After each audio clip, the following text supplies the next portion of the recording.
चळवळीचे खंदे नेतृत्व सतीभाऊ गायकवाड प्रभाग क्रमांक 24 मध्ये 4ही उमेदवार आपले निवडून आलेले होते, परंतु आरोला मॅनेज केलं, यंत्रणेला मॅनेज केलं. जी यंत्रणा होती ती हाताशी धरली आणि संपूर्ण पॅनल पाडायचं काम हे आरामखोर जातीवादी नारायण कुचेंनी केलेलं आहे.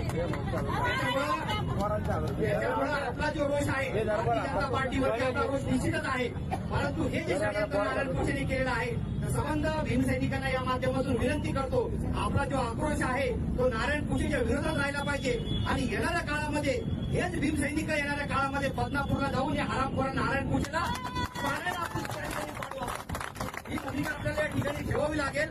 कारण 2014 पासून ज्या पद्धतीने भारतीय जनता पार्टीने लोकशाहीची हत्या केली, लोकशाहीचे 4 स्तंभ आपल्या हाताशी धरलेत आणि लोकशाहीचा गळा या ठिकाणी चिरण्याचं काम भारतीय जनता पार्टी आणि नरेंद्र मोदी सरकार करीत आहे. एक साधा उदाहरण या ठिकाणी सांगतो.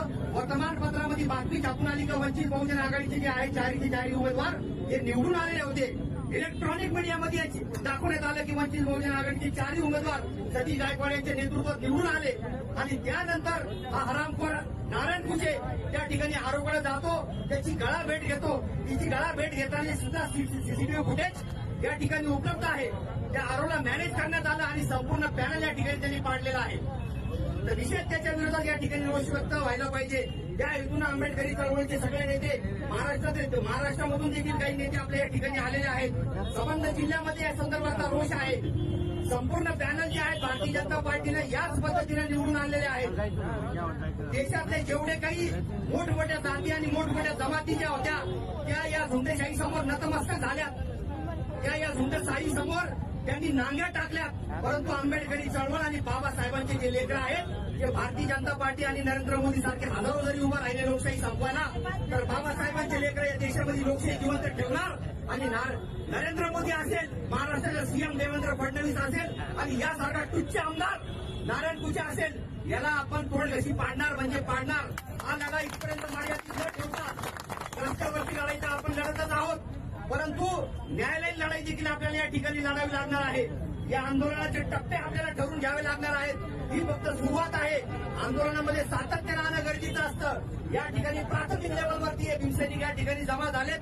जागोजागी शहरामध्ये भारतीय जनता पार्टीच्या विरोधामध्ये त्यांनी ज्या पद्धतीने लोकशाहीचा गळा घोटण्याचं या ठिकाणी काम केलेलं आहे, तर हे ईव्हीएम हटवायला पाहिजे.